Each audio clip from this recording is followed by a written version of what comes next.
게스트가 묻고 진행자가 답하는 역시나 박정호. 오늘도 저 아나운서 오승훈이 질문하고 박정호 교수가 답하겠습니다. 교수님 안녕하세요. 예, 안녕하세요. 오늘은 쿠팡의 개인정보 유출 때문에 이제 사이버 보안 문제가 이슈라고 하는데 네. 그래서 그거를 시작으로 해서 사이버 전쟁의 실체까지 한번 네. 얘기를 해주신다고 하셨습니다. 맞습니다. 일단 이거부터 저는 여쭤보고 네. 싶어요. 박정호 교수님은 이 쿠팡의 개인정보 유출 때문에 요즘 가장 논란이 뜨거운 게 아마 징벌적 손해배상일 예. 것 같은데 네. 이 문제에 대해서는 어떻게 생각하세요? 사실 충분한 수준의 손해배상에 대한 어떤 체계를 만들어야 경각심을 갖고 더 열심히 하고 챙기고 하는 건 분명한 사실입니다. 예.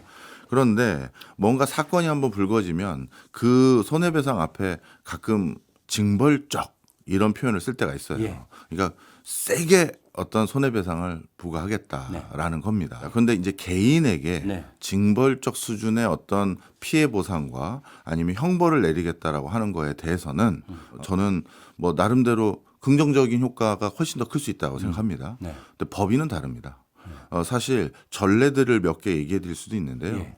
우리나라의 증권사들에게서 뭔가 개인에게 금전적 피해를 유발했던 일들이 있었던 적이 있습니다. 그래서 그때 그 증권사들이 뭐 왜 이렇게 금융 상품을 팔 때 네.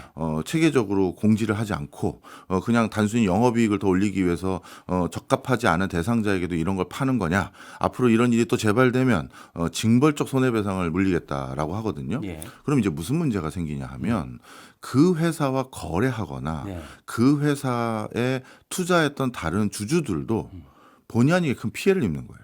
자, 무슨 소리냐면 어느 회사가 징벌적 손해배상으로 회사가 정상적인 경영 활동이 어려울 수준까지 돼버리잖아요. 네. 그러면 그 회사에게 대금 납부 잔액을 받아야 될 회사들도 있을 거고 그 회사에게 뭔가 또 나도 금전적으로 뭐 거래 관계 때문에 청구할 수 있는 사람들이 있는데 그런 사람들에게도 제3의 피해가 일어날 수가 있거든요. 이해관계자들이 너무 많은 거예요. 그래서 전후 맥락도 모르고 무조건 쿠팡이 예를 들어서 크게 이번엔 일을 또 잘못하면 네. 전자상거래법에 의거해서 무슨 전자상거래 하지 못하도록 취소하겠다. 이런 거 해봤자 수행할 수 없는, 이행할 수 없는 법이 돼버리는 거예요. 오늘 말씀드리려는 여러 가지 내용들 중에 네. 그 보관이 이제 논의를 해야 된다는 거예요. 왜냐하면 이 사이버 보안 문제가 네. 업종에 따라서 기관에 따라서 우리가 사이버에 어떤 거를 담아놓느냐에 따라서 그 해법이 너무나 다르거든요. 예.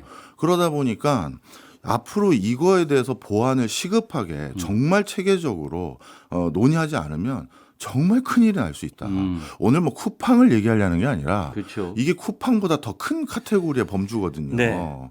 그래서 일단 이걸 기억하셔야 되는데요. 이 사이버 보안은 우리나라의 교통 인프라, 에너지 인프라, 그다음에 금융 인프라와 똑같은 수준의 인프라입니다. 그런데 우리가 어느 순간인가부터 사이버 보안에 대한 인식이 약간 취약해졌어요. 맞습니다. 이번 쿠팡 같은 정도의 사태면요. 네. 이 쿠팡은 전 국민이 거래하는 장터란 말이에요. 네. 그러면 이거는 어떤 거냐면 이렇게 표현하셔도 됩니다. 시중 5대 금융지주 회사랑 똑같은 수준의 위치를 가지고 있는 거예요. 그러면 지금 쿠팡을 사용하는 사람들이 몇 천만 명이라고 들었는데 200만 명 정도가 지금 뭐 탈팡이라고 불리우는 형태로 뭔가 자기 그 탈퇴를 했다고 하더라고요. 근데 원래 이 정도 일이 일어나면 뱅크런에 준하는 수준의 대규모 탈퇴가 일어날 정도로 우리 스스로가 경각심을 가져야 돼요. 뭐 제가 쿠팡의 탈퇴를 유도하는 게 아니라 네네. 그만큼 우리가 큰일 났구나 생각을 해야 되는데 그럼 나머지 몇 천만 명은 뭐 그랬나 보네 하고 있다라고 봐도 과언이 아닌 거거든요. 네. 그리고 이런 일들이 인터파크를 비롯해서 여러 지금 회사들이 사이버 보안에서 분명 취약함을 계속 보여주고 있는데도 불구하고 네. 그동안 그러면 정부 당국에서는 왜 아무 논의도 안 하고 있었고 네.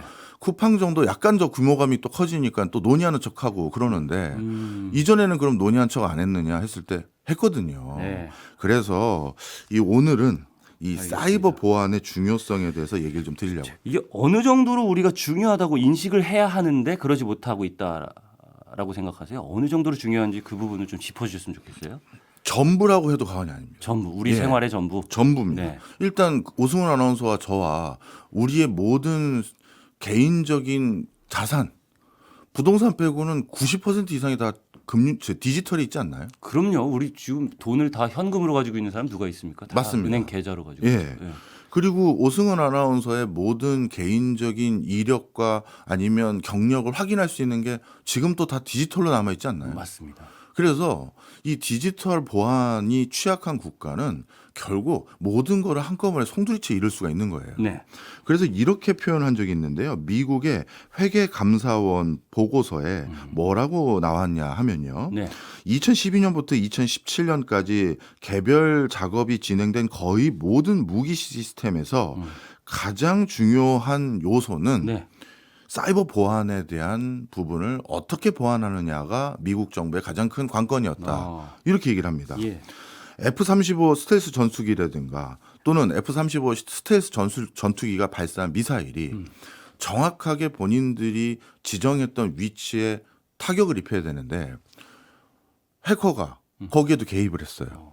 그러면 미사일이 갑자기 삥 유턴을 해서 네. 다시 미국 땅으로 올 수도 있거든요. 그런 영화들도 있잖아요. 많이 있죠. 네. 그리고 이런 얘기를 해드리면 실제 이걸 영화라고 얘기들을 예전에 많이 하셨거든요. 그런데 이게 실제 영화가 아니라 현실이 될 수 있음을 확인해 준 게 있었죠. 이스라엘하고 그 헤즈볼라 네. 전쟁 때 헤즈볼라의 중간 간부들을 전부 다 저격하기 위해서 그들이 허리춤에 차고 있었던 맞아요. 삐삐를 전부 다 폭파시켰어요. 맞습니다. 이게 영화가 아니라는 거예요. 헤즈볼라 사람들이 왜 그 삐삐를 사용했느냐? 스마트폰 쓰면 도감청 될까봐 보안을 위해서 삐삐를 사용했는데 그 삐삐마저도 이런 일이 일어날 수 있단 말이에요. 자, 그래서 많은 군사 전문가들은 1차 세계대전의 승패는 전투기가 좌우했고 2차 세계대전의 승패는 원자탄이 좌우했는데 3차 세계대전이 만약에 일어난다면 이거는 사이버 테러가 결국 좌우할 거다라고 이쪽 분야 전문가들 사이에선 가장 중요한 국가 안보, 치안, 그다음에 시스템 중에 하나가 예. 지켜야 될 요소가 사이버 보안이라고들 인식을 하고 있어요. 예. 지금은 뭐 국가 안보 말씀하신 그런 부분들이 다 사이버 상으로 네트워킹 돼 가지고 그걸로 운영을 하는 방식이니까 네. 그 부분만 공격을 집중적으로 공격하면 되겠죠. 그래서 실제 2000년 이후에 수행됐던 모든 전쟁이 네. 전쟁 직전에 일어났던 일이 해킹이었습니다. 실제 시리아 핵시설 미국이 타격했을 때 네. 그때도 시리아의 방공망을 마비시키기 위해서 시리아의 전산망을 먼저 해킹했고요. 그리고 러시아가 그루지아 침공할 때도 해킹부터 했고요. 네. 이번에 우크라이나 전쟁 때도 한두 달 전부터는 우크라이나 국경 근처까지 러시아 군들이 우리 야전이라고 하죠. 네. 야전 사무실 차려놓고 이렇게 있었을 때 야전 차려놨으니 이제 바로 전쟁 나는 거 아니야? 이렇게 했는데 한 달, 두 달 동안 거의 아무것도 안 했어요. 그런데 딱 침공하기 바로 한 24시간 이내에 뭐가 일어났느냐? 우크라이나의 주요 부처의 네. 전산망을 해킹해서 마비부터 시킨 거예요. 왜냐하면 전쟁을 수행하는 데 있어서 가장 중요한 게 의사결정이고 그 명령에 대한 하달인데 요즘 명령은 다 우리 통신 기기로 하는 거 아니겠습니까? 그럼 통신 시스템을 마비시켜야지만 군 수뇌부가 현장에 어떤 지시를 하는 게 제대로 들어가지도 않을 거고 네. 그게 다 어떻게 보면 민간인들에게도 전달이 안 될 수도 있잖아요. 그래서 이제는 2000년 이후 수행된 의미 있는 수준의 전쟁들은 반드시 전쟁이 일어나기 전 첫 단추가 다 사이버 테러였습니다. 네. 알겠습니다. 전쟁으로 대표되는 보안을 주로 말씀을 해주셨습니다. 그런 면에서 우리나라는 훨씬 더 좀 취약한 부분이 있을 것 같습니다. 맞습니다. 네. 제가 오늘 이 시간에 사이버 보안에 대해서 우리 전 국민이 이런 일이 있으면 크게 대노하고 국가에 뭐 하는 거냐 아니면 그 기업에 대해서도 니네 이런 식으로 하면 우린 정말 다시는 너희 회사 물건 안 사, 네. 안 써 이렇게 해야지 다른 회사들도 사실 법과 제도가 만들어지기 전에 경각심을 가질 거 아니에요. 그래서 오늘 이 얘기를 드리는 건데 방금 말씀 주신 것처럼 이게 전쟁이나 국가 안보와 관련되다 보니까 우리나라는 지금 엄밀히 말하면 잠정적인 휴전 상태잖아요. 그렇죠. 그러다 보니 이 북한 문제로 인해서 훨씬 더 다른 나라에 비해서 사이버 안보 의식이 높아야 됩니다. 네. 제가 이렇게 한번 말씀드리고 싶어요. 그 국정원장 중에 한 분이 네. 국회 대정부 질의 과정에서 예. 국회의원 한 분이 이렇게 물었습니다. 북한에서 우리 남한의 해킹 시도를 연간 얼마나 합니까? 네. 라는 질문을 했었습니다. 예. 그랬을 때 그 국정원장님이 박지원 국정원장이셨어요. 그때. 아, 예. 예. 뭐라고 했냐면 하루 평균입니다. 네. 연평균이 아니라요. 하루 평균 공공기관을 기준으로 했었을 때 네. 북한이 남한에 대한 해킹 시도가 162만 건입니다. 하루에. 하루 평균이요. 하루요. 네. 그러니까 하루에 162만 건의 해킹 시도가 일어난다는 건 네. 연평균 365일 곱하면 이거 어마어마한 숫자거든요. 박정원 국정원장 시절이면 한 4, 5년 전일 것 같은데. 그렇죠. 예. 그러면 이제 아니 하루에 어떻게 162만 건이라는 해킹 시도가 물리적으로 가능하냐 네. 이렇게 얘기하실 수도 있는데 해킹 시도라는 게 그 공공기관 재직자에게 이메일을 하나 보내서 뭐 예를 들어서 랜섬웨어를 깔게끔 만드는 그런 시도 한 번만 해도 즉 메일 하나만 보내도 네. 그 해킹 시도잖아요. 그렇죠. 그죠? 이러다 보니까 이 162만 건이라는 이 시도가 결코 뭐 말도 안 되는 숫자가 아니에요. 아니 저는 말도 안 되는 숫자가 아니라고 생각하는 게 이게 우리나라는 IT 강국이잖아요. 그러니까는 전산으로 이루어지는 시스템이 굉장히 잘 갖춰진 나라입니다. 예. 그러니까 모두가 하나하나 전산기기를 들고 다니잖아요. 스마트폰으로 치면. 네. 그러니까 해킹을 할 수 있는 표면적이 굉장히 넓은 거죠. 우리나라는. 네. 다른 나라에 비해서 오히려. 그러니까 기기 하나하나를 다 국민들이 하나씩 갖고 다니는데 여기에 그냥 메일 하나 보낸다는 그게 시도라고 하면 162만 건은 그렇게 뭐 또 많은 것도 아니다라는 맞아요. 생각도 들기도 해요. 우리나라에. 맞습니다. 예, 저변을 생각해 보면. 그래서 지금 말씀 주신 것처럼 이 162만 건이라는 이 시도만 보더라도 예. 야 이게 사실 상시 일어나고 있는 행위구나라는 걸 알 수가 있고요. 네. 이렇게 그러면 북한은 상시 우리나라를 특히 해킹하려는 시도들 이런 것들이 왜 우리 일반인들에겐 네. 잘 알려지지 않았습니까? 일단 이것도 좀 말씀을 드려야 돼요. 네. 이 사이버 보안에 대해서 우리가 경각심을 덜 갖게 되는 이유가 있는데요. 뭔가 이번 쿠팡처럼 내부 직원에 대한 어떤 인적 해킹이나 아니면 인적 정보 누출 이런 것도 있지만 시스템적으로 외부에서 침투하는 해킹들을 우리가 일반적으로 해킹이라고 생각할 수 있잖아요. 네.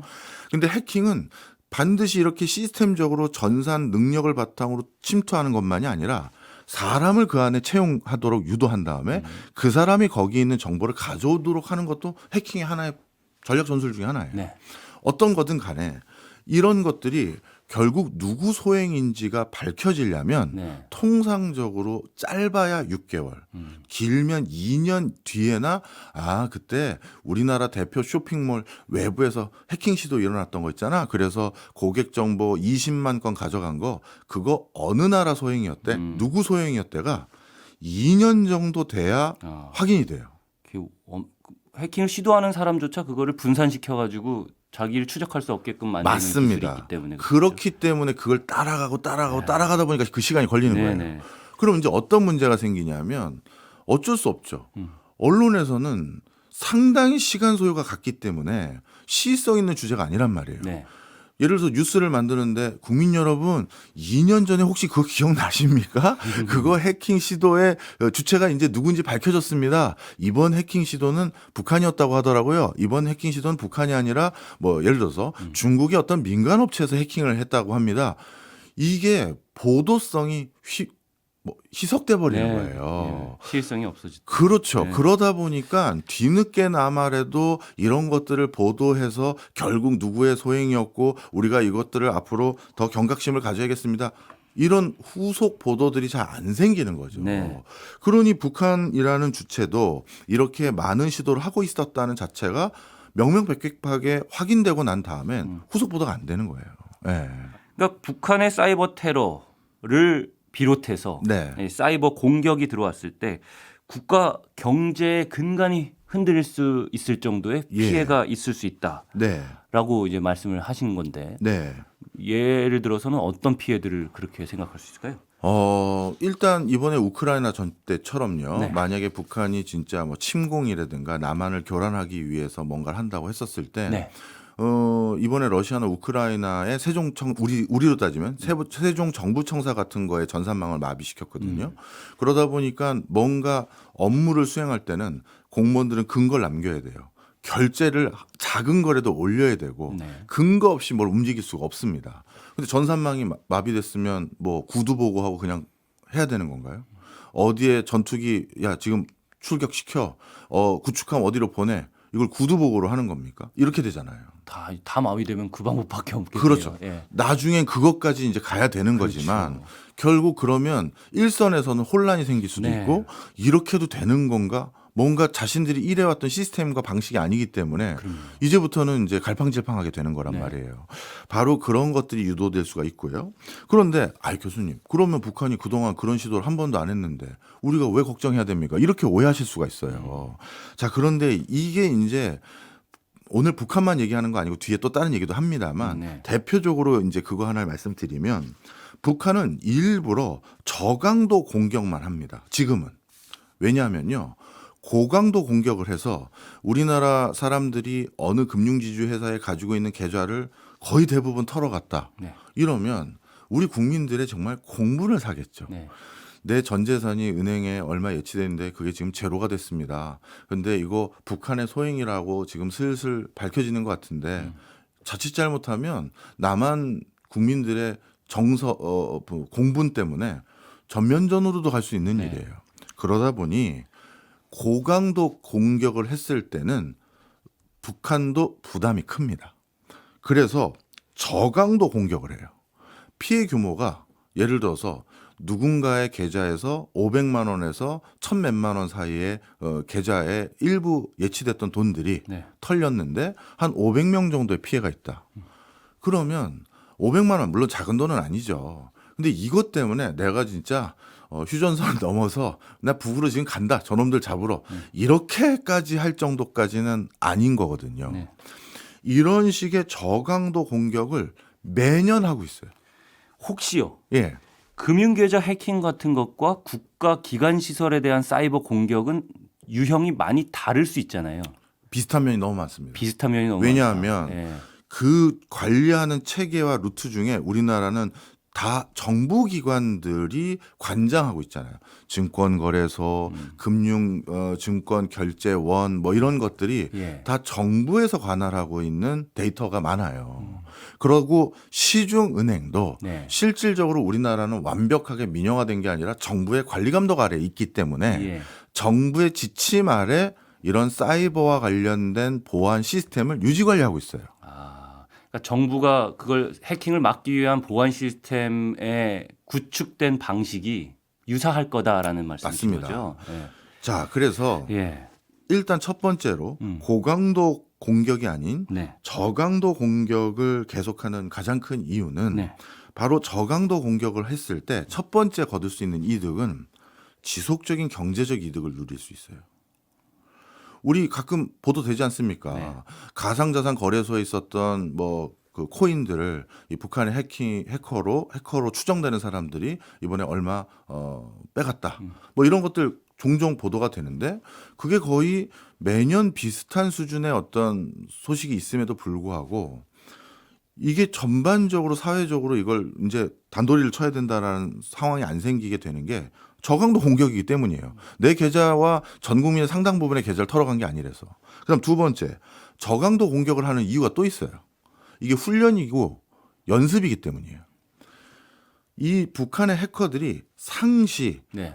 원하는 시점에 원하는 한국의 어떤 기관 또는 회사, 개인 정보를 들어갈 수 있는 실력을 배양하기 위해선 연습 게임처럼 너 그러면 이번엔 한국의 어느 기관에 어느 서버에 들어가서 뭐 정보 가져와 봐. 이런 정도의 훈련 차원에서 이런 저강도 공격을 계속하는 거예요. 해커가 자기 실력을 키우는 제일 좋은 방법은 실제 침투를 시도해 보는 거거든요. 예. 그리고 남한도 바보가 아니에요. 계속 시스템을 바꾸고 보안망 설정과 이걸 바꾸거든요. 네. 이 바뀌었으니까 또 해봐 하면서 이걸 배양해야 되는데 그러다 보니까 고강도 공격이 아니라 저강도 공격으로 계속 시도하는 것들 네. 그리고 그 성과를 일부 가져오면 그중에 일부는 경제적인 이득도 되는 거거든요. 그래서 일부러 저강도 공격을 많이 한다라고 이해를 하셔야지 우리가 나름대로 보안 시스템이 잘 돼서 예. 전 국민 계좌는 못 털어가는 거다. 이렇게 오해하시면 안 되는 거예요. 근데 이게 일부러 저강도를 연습을 위해서 하는 건지 아닌지는 사실은 그 하는 사람의 의도잖아요. 그 우리가 알 수는 없는 문제인데 그건 어떻게 알 수 있을까요? 알 수가 있습니다. 네. 예를 들어서 말씀드리면 네. 북한의 정찰 총국에서 사실 해킹을 총관할하고 네. 그 밑에 있는 110 연구소라는 곳에서 사실 해커들을 집중 양성합니다. 그런데 이 해커들을 양성하는 이 해커들이 사실 북한 내에서 해킹을 시도하는 게 아니라 중국이나 제3세계 국가에 가서 해킹을 시도해요. 왜냐하면 북한도 바보가 아니란 말이에요. 예. 북한은 실제 인터넷이 연결된 곳이 평양과 일부 지역만 국제 인터넷으로 한정된 공간에서 연결이 돼 있어요. 그렇겠네요. 그럼 네. 북한 내부에서 해킹 시도를 했다가 그게 나중에 추적해서 결국 평양에 있는 어느 서버에서 시작됐어요라고 하면 이거 북한에 있는 시도가 확실한 네, 거잖아요. 그래서 그거를 숨기기 위해서라도 북한의 해커들은 다 해외에서 활동합니다. 대표적으로 홍콩이나 말레이시아라든가 베트남이나 중국 이런 데서 활동을 하는데 그런데 거기에서 활동할 때도 그냥 바로 활동하는 게 아니라 다시 그 서브의 조직들을 줘요.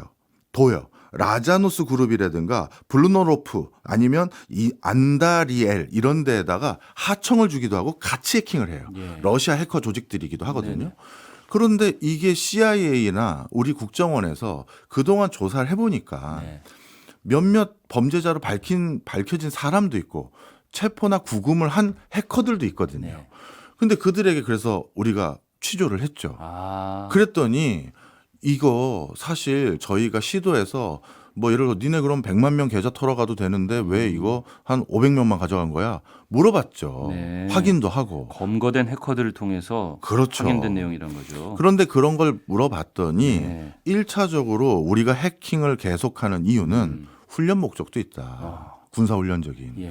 그리고 한 번에 고강도 이 해킹을 시도했다가는 정말 국가 간의 대립까지 올라갈 수가 있기 때문에 우리는 만약을 대비하기 위한 이런 사이버 훈련도 하는 것인데 예. 고강도를 못한다. 이런 게 다 확인된 거예요. 알겠습니다. 네. 대규모 공격이 아닌 작은 사이버 테러 중심의 테러가 전개되고 있다 이렇게 네. 정리를 할 수 있을 자, 것 그러면 같은데. 그 말씀을 드렸던 첫 번째 이유. 네. 그렇기 때문에 예. 작은 테러만 일어났다고 해서 우리가 그래도 보안이 북한이 함부로 못 들어올 정도로 잘 돼 있다라고 착각하면 안 된다라는 얘기를 해드리려고 이 얘기를 한 거예요. 예. 그러니까 대규모로 하려면 언제든지 사실 지금도 할 수 있을 수 있다는 겁니다. 그러니까 빨리 보안 의식이 높아져야 된다는 거고요. 알겠습니다. 또 한 가지 두 예. 번째 우리가 보안 의식이 높아져야 되는 이유는 지켜야 될 대상이 너무 많아졌어요. 예를 들어서 이건 북한만 해당되는 건 아닌데 예. 북한을 우리가 역으로 해킹하면 해킹할 데가 없어요. 인터넷으로 연결되어 있는 곳도 없고 전산 시스템으로 우리가 들어갈 수 있는 망에 같이 포함되어 있는 데도 없어요. 예.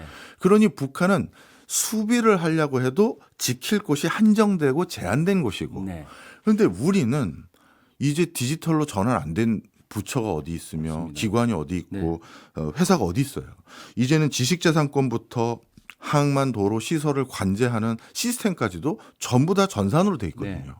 그러니까 우리는 수비를 해야 될 범주가 너무 많은데 반대로 공격을 만약에 한다 하더라도 저쪽에는 공격할 대상도 별로 없어요. 그러니 지켜야 될 대상이 이렇게 많은 곳에서는 네. 효율적이고 효과적으로 지켜야 될 것들이 뭔지를 정확히 아는 게 중요해요. 그런데 이것들에 대해서 지금 제대로 경각심도 안 갖고 있다. 이렇게 보시면 되겠고요. 그다음 마지막입니다. 예. 재래식 전투 있잖아요. 재래식 전투는 우리가 전쟁을 할 때 상대방도 타격을 입히고 나도 타격을 입는 게 일반적이겠죠. 예. 근데 사이버 전쟁은 all or nothing입니다. 예를 들어서 한쪽이 침투해서 들어왔어요. 그럼 다 보고 갈 수 있는 거예요. 그러면 지금 실제 우리나라를 대표하는 한 회사, 우리 가장 지식재산 권한을 많이 가지고 있는 한 회사가 얼마 전에 CCTV가 다 털렸어요. 그 CCTV는 그냥 사내 보안을 위해서 설치한 건데 네. 그 CCTV를 관리하는 서버에 들어와서 CCTV를 다 보고 간 거예요. 이게 확인된 거예요. 그런데 지금 우리나라에 가지고 있는 국부 중에 가장 큰 국부는 전부 지식재산권입니다. 남대문 뭐 아니면 그 중앙박물관에서 우리가 가지고 있는 국보급의 보물들이 아니라 반도체 도면 그리고 예를 들어서 우리가 가지고 있는 여러 특화 관련된 그런 것들인데 예. 그래서 뭐 S사나 L사나 또 다른 S사나 H사 같은 데 들어가려고 하면요. 어떤 데 딱 부터는 밑에 스티커로 붙어 있어요. 여기는 국가 1급 보안 그 구역입니다. 여기서부터는 1급 보안 구역이니 아무나 못 들어오고 다시 챙겨야 된다. 이걸 써 있거든요. 그런데 대한민국 국부가 전부 다 있는데 그런 곳을 관장하고 있는 회사의 CCTV가 전부 다 털린 거예요. 자, 그래서 한 번 털리면 다 보는 거예요. 그래서 이게 재래식 전투와 달라요. 야, 네. 우리도 타격 입혀. 우리도 좀 입었으니까 이게 아니라 한 번만 들어오면 올 원 나싱이다. 네. 이렇게 됩니다. 마지막으로 말씀해 주신 부분이 굉장히 주목할 만한 부분인 것 같은데 네. 사이버 보안 문제가 북한 이슈만 있는 거는 아닌 것 같고 맞습니다. 말씀해 주신 산업 기밀 등의 유출 같은 것들도 굉장히 우리가 주의해서 유출되지 않도록 방어를 해야 되는 부분인 것 같아요. 네. 네. 그 밖에 또 어떤 이슈들이 있을 것 같습니다. 네. 그 다음에 또 이슈가 커지고 있는 이슈가 뭐가 있냐 하면요. 이게 점점 해커들의 능력이 배양되고 있다는 거예요. 네. 일단 일반적으로 지금 해커들이 뭐를 사용하면서 해킹 기술을 더욱더 늘리기 시작했냐 하면 네. 인공지능이에요. 그렇죠. 그렇잖아요. 우리만 인공지능을 편하게 사용하는 게 아니라 이제 해커들도 인공지능을 활용하기 시작했거든요. 네. 그러다 보니 해킹의 기술과 수법과 빈도수가 워낙 편해진 거예요. 맞아요. 그럴 수밖에 없겠네요. 그렇죠. 네. 그런데 제가 최근 저도 정부 관련한 사업 많이 하지만 인공지능 기반으로 사이버 보안을 강화하기 위한 노력을 위한 어떤 추가적인 발주, 연구, 용역 전 못 봤습니다. 솔직히.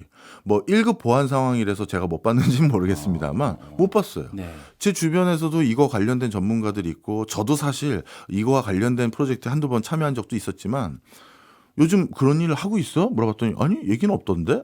이렇게 된 게 일반적이에요. 네. 그러니까 이제 준비 아직 안 되고 있다는 얘기예요. 해커들의 능력은 계속 배양되고 있는데 있는데. 사이버 보안에 대한 투자는 이루어지지 않고 있다. 맞습니다. 네. 그리고 북한 얘기했으니까 북한 입장에서도 또 하나 말씀드리면 네. 북한의 가장 똑똑한 청년들이 가장 선망하는 직업 1위가 뭘 것 같으세요? 북한의 공산당의 당원이 되는 거? 뭐 이런 것도 물론 있을 수 있겠지만 네. 1위 직업이 해커입니다. 해커는 국가의 공산당 소속은 아닌 거예요? 국가에 정확히 말하면 군부대 밑에 있는 사이버 보안 관련한 어떤 네. 부대로 편제된 거예요. 네. 그런데 왜 해커라는 직업을 제일 좋아하냐 하면 네. 아까 말씀드린데 힌트가 있는데 북한에서 국가의 해커로 내가 임명을 받으면 다른 나라 가서 그렇죠. 다른 나라 가서 살게 되거든요. 그러면 이제 나의 삶의 질이 완전히 달라지는 거예요. 그러다 보니까 실제 북한에서 내가 정말 최정의 해커가 됐다라는 건 진짜 국외에서 편하게 살 수 있는 기회를 얻게 되는 거예요. 네. 뿐만 아니라 북한의 적지 않은 수익원 중에 하나가 사이버 해킹을 통한 금전적 수익을 이미 다 알고 있거든요. 전 세계에서. 네. 그런데 그 수익을 더 많이 거두기 위해서 나름대로 국가에서 인센티브 안 주겠습니까? 야, 동무가 이번에 큰 돈을 벌어왔어. 임자. 이 돈은 임자가 쓰라고. 임자라고 하면 안 돼. 동무라고 해야 되나요? 모르겠어요. 네. 동무가 이 돈을 쓰라고. 제가 써도 됩니까? 그런 거죠. 네. 그래서 삶의 질과 윤택한 수준이 네. 다른 직군에 복무했을 때보다 훨씬 더 높은 거예요. 그러니까 국가의 머리 좋은 인재들이 해커들로 몰린다. 그렇죠. 네. 우리나라는 전부 의대 중심으로 가는데 네. 저 나라는 야 정말 어느 나라든 들락더락 하면서 금전적인 이득을 가져갈 수도 있고 네. 중요한 정보를 열람할 수도 있는 그 우수 인재들이 가장 다 해커로 몰리고 있는 그런 상황이다. 따라서 우리가 우수 인재들을 무조건 이 사이버 보안 쪽으로 보낼 수가 없다면 어떻게든 여기에 대해서 뭔가 국가적인 네. 제도적인 차원에서 보완을 해야 된다는 거죠. 예, 경각심과 투자 뭐 이런 부분을 말씀을 해주셨어요. 네. 그러니까 북한이 우리나라뿐만 아니라 뭐 미국이나 다른 나라에도 해킹을 좀 시도를 할 거 아니에요. 네. 미국 또는 뭐 다른 나라들은 이 사이버 보안 문제에 대해서 어떻게 대응을 하고 있는지 궁금합니다. 뭐 네. 북한뿐만 아니라 다른 여러 나라들도 해킹을 할 거니까. 최근 미국 같은 경우는 중국과의 패권 전쟁이 점점 더 가중되면서 네. 사이버 보안에 대한 인식도 높아졌고 거기에 대한 집중적인 투자를 많이 했습니다. 네. 더 정확히 말하면 9.11 테러 이후에 사이버 보안에 대한 예산이 크게 늘었어요. 네.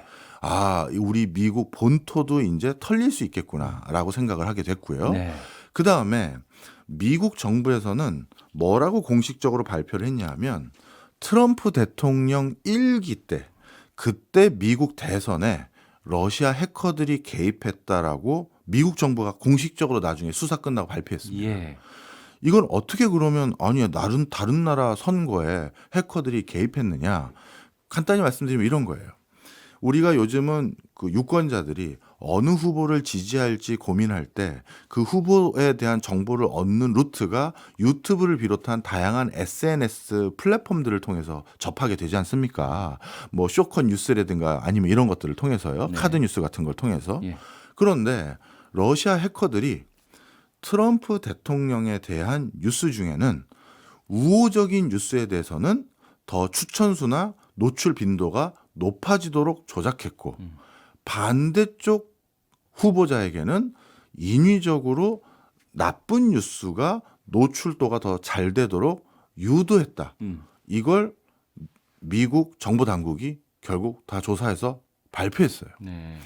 그래서 여기에 대해서 미국 정부가 나중에 선거가 다 끝나고 당선자가 확정되고 난 뒤에 바이든 대통령 시절입니다. 네. 미국 내에 있었던 외교관, 러시아 외교관 35명 정도 되는데요. 강제 추방시켰습니다. 항의성으로. 그랬더니만 러시아가 어떻게 했느냐. 그 텍사스 주로 기억하는데요. 텍사스 주의 전산망을 해킹해서 그 우리 블랙아웃이라고 한가요? 그 전부 전력을 끊어버리는 네. 그거를 시도했고 그리고 뉴욕 지하철을 또 해킹해서 뉴욕 지하철이 또 몇 시간 동안 다 멈췄던 적이 있습니다. 네. 그래서 어쩔 수 없이 바이든 대통령이 푸틴 대통령을 스위스에서 만나서 대담을 직접 했어요. 그 대담 내용은 다 외신사 보도된 거예요. 너 해킹하지 마라. 나도 너 뭐 해킹할 수 있고 뭐 할 수 있는데 그만해라. 네. 우리 서로 여기서 이제 멈추자.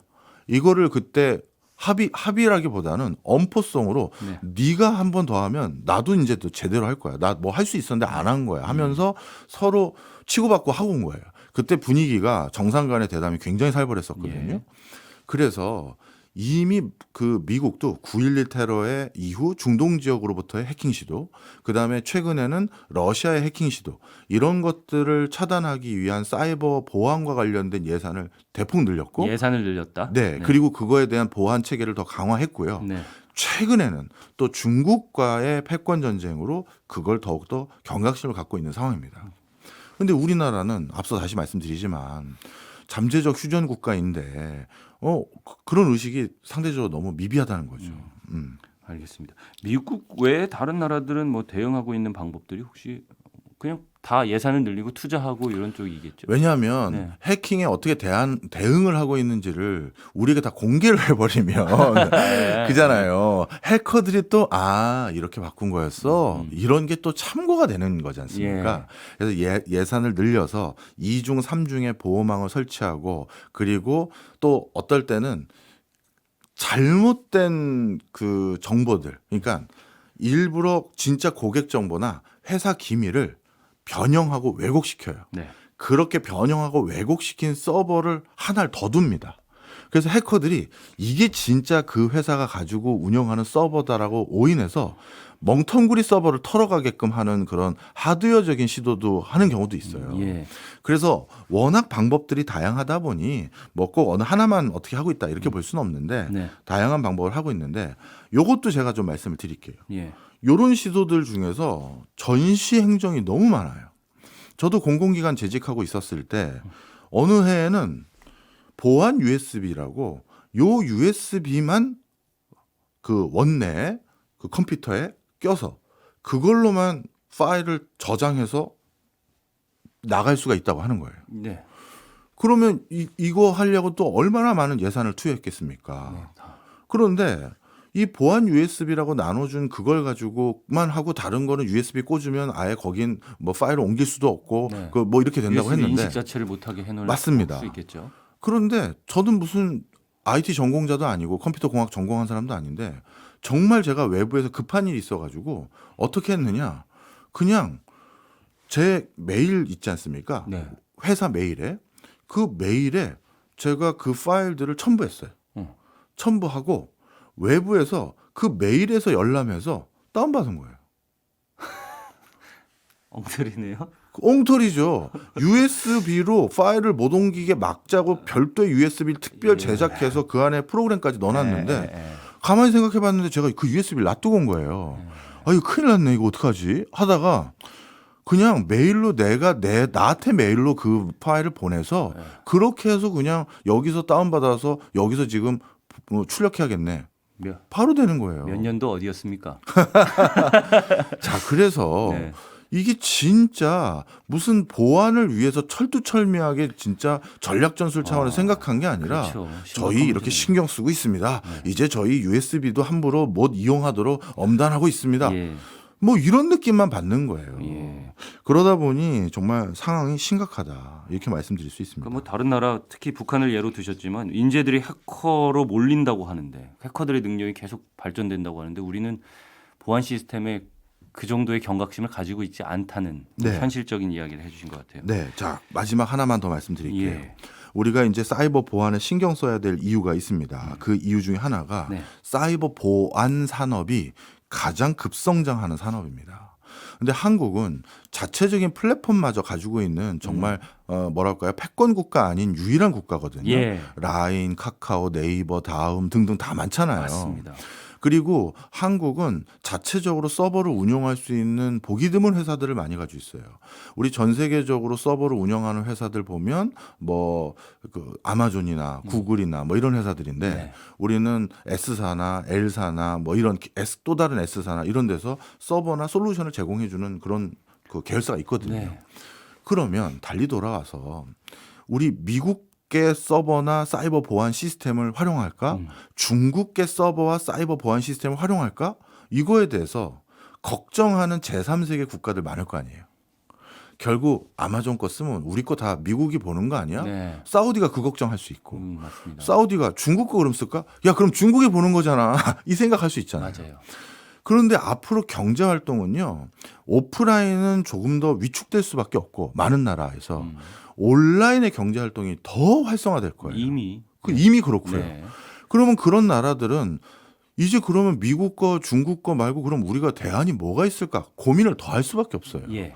그러면 한국이 이참에 우리의 인프라 투자에서 그 인프라 투자했던 노하우로 수출했던 여력이 우리 얼마나 많았습니까? 네. 원전도 그랬고 한전도 그랬고 뭐 한두 개가 아니잖아요. 그러면 이번에는 우리 사이버 보안을 네. 전 세계 최고 등급을 받을 수 있는 사이버 안전 국가까지 우리가 전략적으로 육성하면 우리의 국가 체계도 안정화되고 네. 뿐만 아니라 그렇게 생긴 노하우와 기술력이 민간 회사든 공영 회사든 공공 부분이든 네. 그걸 가지고 외국에 또 수출할 수가 있는 거예요. 그래서 이거 그냥 사이버 보안을 하면 돈만 많이 쓰고 그러니까 이거 비용이 있니 이거 아무 이득은 안 되고 비용 절감하기 위해서 보안을 적정한 수준으로밖에 할 수 없는 거 아니냐. 그게 잘못된 인식이라는 거예요. 예. 여기다 돈을 쓰면 또 돈을 벌 수 있는 방법이 많다는 거예요. 무슨 말인지 알겠습니다. 네, 그래서 제발 잘못 알고 있는 사이버 보안에 대한 잘못된 편견과 인식이 좀 없어졌으면 좋겠고 예. 전 국민이 사용하는 이 플랫폼 같은 것들이 이제 더 이상 덜 털렸으면 좋겠습니다. 제가 오늘 오프닝에서 그 쿠팡 개인정보 유출 건으로 인해서 제가 징벌적 손해배상 네. 이 질문을 해서 시간을 많이 썼는데 마지막에 정리를 해주시면서 예. 그것까지 해소가 된 것 같아요. 맞습니다. 우리는 그럼 어떻게 대응하면 좋을까라는 질문을 드리려고 했는데 사이버 보안 산업에 오히려 투자를 하고 그걸 우리나라가 세계를 이끄는 정도의 그렇죠. 기술을 가진 나라로 우리가 성장할 수 있다면 맞습니다. 당연히 그 기술들이 보급되고 사이버 보안은 저절로 챙겨질 수도 있겠다라는 생각이 또 듭니다. 그럼요. 네, 알겠습니다. 오늘도 재미있는 얘기 잘 들었고요. 저는 시간이 벌써 다 돼서 다음 주에 오는 것으로 인사드리겠습니다. 네, 오늘도 고맙습니다. 감사합니다.